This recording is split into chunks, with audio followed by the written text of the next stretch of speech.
Video को जरूर share करना और इस वीडियो देखने के बाद अपना भैया राय कमेंट में जरूर देना और मोदी जी को जरूर टैग करना इस वीडियो को। ठीक है, आइए बात करते हैं गुड न्यूज क्या है, बैड न्यूज क्या है, सारी चीजें क्या है, इस वीडियो को समझते हैं और सारी चीजों पर भैया एकदम बेहतरीन तरीके से बात करेंगे। मेरे भाई, जैसा कि आप सभी लोग जानते हैं, अग्निवीर योजना खत्म होनी चाहिए।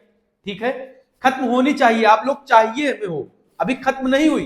कई सारे लोग तरह तरह के वीडियोस बना रहे हैं, अग्निवीर योजना खत्म, 25% ऐसा होगा, 75% वैसा होगा। तो सारी चीजों पर कंप्लीट तरीके से बात करेंगे, एकदम सत्य तरीके से। सबसे पहली चीज कि भैया first batch Agniveer retire, first batch Agniveer कब रिटायर होगा, इनको भैया क्या क्या सुविधाएं मिलेंगी, फर्स्ट बैच अग्निवीर जब रिटायर होंगे तो उनको क्या लाभ मिलेंगे, और मेरे भाई क्या 75% होंगे बाहर, 25% मतलब 25% बाहर होंगे, 75% रखे जाएंगे या 25% रखे जाएंगे, 75% बाहर किए जाएंगे। तो सारी चीजों पर बात करेंगे, रिटायर के बाद अग्निवीरों को क्या मिलेगा, सारी चीजों पर बेहतरीन तरीके से हम बात करने वाले हैं। तो सबसे पहली चीज तो Indian navy, Indian air force, Indian army, तीनों के रूल्स अलग अलग हैं बट तीनों अग्निवीर के तहत आते हैं। सबसे पहली चीज आप सभी लोग जानते हैं, अब अग्निवीर योजना जब 2022 में जब इसको लागू किया गया तो उतनी टाइम धरना प्रदर्शन काफी हुआ, तोड़ फोड़ काफी हुआ, मतलब लेकिन उसके जस्ट बाद अग्निवीर की वैकेंसी आई और उसमें बढ़ चढ़कर काफी सारे लड़कों ने हिस्सा लिया, उसमें से भाई एक आपका भाई भी। तो मतलब ये सारी चीजें थी और उसके बाद फिर इन्होंने अग्निवीर स्टार्ट किया और अग्निवीर फाइनली आज तक चल रहा है। और हाल ही में अभी जस्ट 1 से 2 महीने बाद फर्स्ट बैच अग्निवीर रिटायर होने वाला है। फर्स्ट बैच अग्निवीर रिटायर होना चाहिए या नहीं होना चाहिए, इसके ऊपर एक बार आप कमेंट में जरूर बताइएगा। लेकिन मेरे अकॉर्डिंग फर्स्ट बैच जो अग्निवीर रिटायर हो रहे हैं उनको मिलेगा क्या क्या, उनको लाभ क्या है, हानि क्या है, सारी चीजों पर बात करेंगे। सबसे पहले एक सेकेंड, हाँ, सबसे पहले अगर हम बात करें नेवी की, ठीक है, वो हमारा ऐप खुल गया था। सबसे पहले हम बात करें नेवी, एयरफोर्स और आर्मी। जैसा कि आप सभी लोग जानते हैं, नेवी की सैलरी सेम है अग्निवीर के तहत, इंडियन आर्मी की सैलरी सेम है, लेकिन इंडियन आर्मी में अलाउंसेस बहुत मिलते हैं, इंडियन नेवी में उतने अलाउंसेस नहीं मिलते जितना आर्मी में मिलते हैं। और मेरे भाई एयरफोर्स में जितने नेवी को अलाउंस मिलते हैं उतने एयरफोर्स वालों को अलाउंसेस नहीं मिलते हैं। जब एयरफोर्स वालों की ड्यूटी मतलब कि रिक्सी अलाउंस वगैरह मिलते हैं, बट जब रिक्सी जगह पर ड्यूटी लगेगी तभी तो अलाउंस मिलेंगे, लेकिन सबसे ज्यादा अलाउंस आर्मी वालों को मिलते हैं। ठीक है, आर्मी वालों की ड्यूटी बहुत हार्ड जगहों पर लगाई जाती है और आर्मी वालों को अलाउंसेस दिए जाते हैं। नेवी वालों को जब अलाउंसेस कब दिए जाते हैं, जब वो शिप पर होते हैं, तब नेवी वालों को अलाउंसेस मिलते हैं। ठीक है भैया, तो इन सारी चीजों पर बात करेंगे। लेकिन देखो अग्निवीर योजना जो आई भैया, पीएम मोदी जी, एक चीज देखा जाए तो राजनाथ सिंह जी और पीएम मोदी जी आपस में बैठ के बातें करते हैं और अग्निवीर योजना ले आते हैं। लेकिन इसके ऊपर इन्होंने फिर अब एक डिसीजन लिया है कि जो 25% अग्निवीर हैं, 25% अग्निवीरों को हम रखेंगे, 75% अग्निवीरों को हम बाहर करेंगे। जो इन्होंने पहले बोला था वही सारी चीजें हैं। फर्स्ट बैच अग्निवीर रिटायर होने वाला है, उनका न दुख समझना है न उनका दर्द समझना है, सिर्फ इनका एक रूल है कि भैया हम जो 25% बोले थे अग्निवीर परमानेंट करेंगे, उन्हीं को हम परमानेंट करेंगे, लेकिन 75% जो अग्निवीर हम बाहर करेंगे उनको हम आरक्षण देंगे, उनको हम रिजर्वेशन देंगे, तरह तरह की वैकेंसीज में उनको हम 50% का, कहीं पर 25% का कोटा देंगे। अब भाई कोटा देना है, अब 50% जब आप वैकेंसीज निकलेंगी 10,000 और 5,000 वैकेंसीज आप अग्निवीरों को दे देंगे, तो जो अगला लड़का तैयारी कर रहा है, जो कभी अग्निवीर का फॉर्म नहीं अप्लाई किया, तो वो क्या करेगा भाई, उसको रिजर्वेशन, उसका तो नुकसान है ना।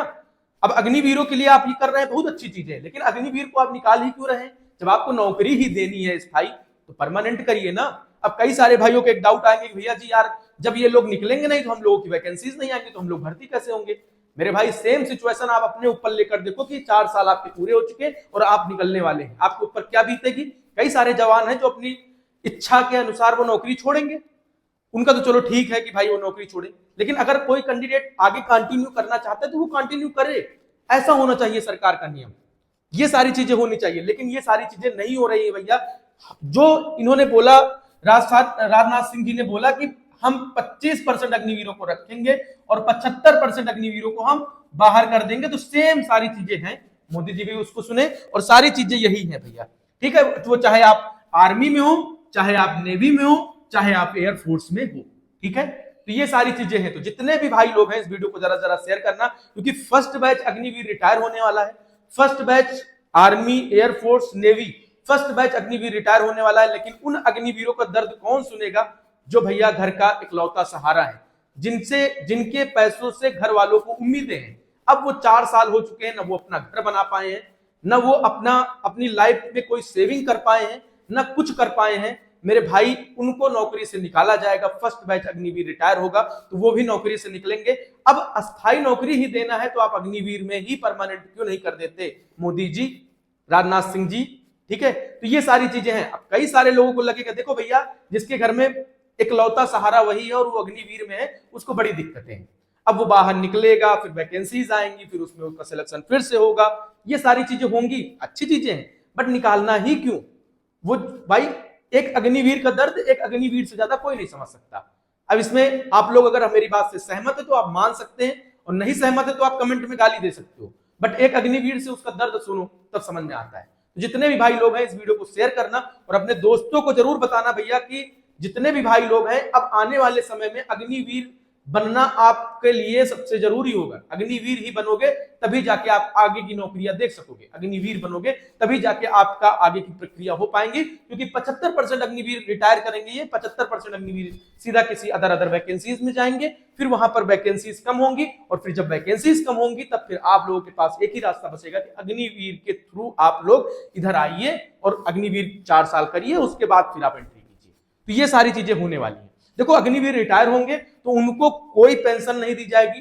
कोई, देखो, एक अग्निवीर जब रिटायर होगा, फर्स्ट बैच अग्निवीर का रिटायर होगा, तो उसको कोई पेंशन नहीं दी जाएगी।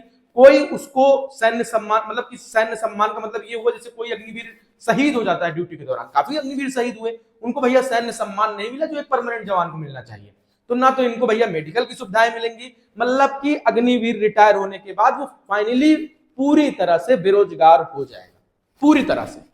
फिर वो अदर वैकेंसीज में देखेगा, बट उसको फौज वाली फैसिलिटीज नहीं मिलेंगी जो एक फौजी को मिलती है। जो परमानेंट फौजी होता है, रिटायर होने के बाद उसको सारी फैसिलिटीज मिलती है, उसकी फैमिली को फैसिलिटीज मिलती है, बट एक अग्निवीर को ये फैसिलिटीज नहीं मिलेंगी।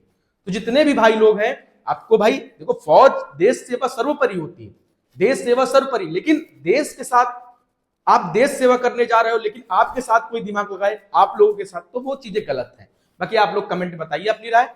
बाकी अग्निवीर योजना का जो फर्स्ट बैच है वो रिटायर होने वाला है, और 25% अग्निवीर परमानेंट होंगे, 75% अग्निवीरों को बाहर किया जाएगा। सभी भाइयों को जय हिंद, वंदे मातरम। और हाँ, एक चीज मैं और आप लोगों को बता दे रहा हूं, जितने भी भाई लोग हैं, ठीक है, जितने भी भाई लोगों को लगता है, मैं एक सेकंड आप लोगों को एकदम अच्छे से बता दे रहा हूं, जितने भी भाई लोग हैं, ठीक है, एकदम बेहतरीन तरीके से बता दे रहा हूं कि जो भी अग्निवीर 75% रिटायर होंगे, उनको भैया, उनको कोई भी पेंशन नहीं मिलेगी। ठीक है, कोई भी पेंशन की सुविधा नहीं मिलेगी, उनको कोई भी पेंशन की सुविधाएं नहीं है। ये चीज दिमाग में अपने बैठा लेना। सभी भाइयों को जय हिंद, वंदे मातरम।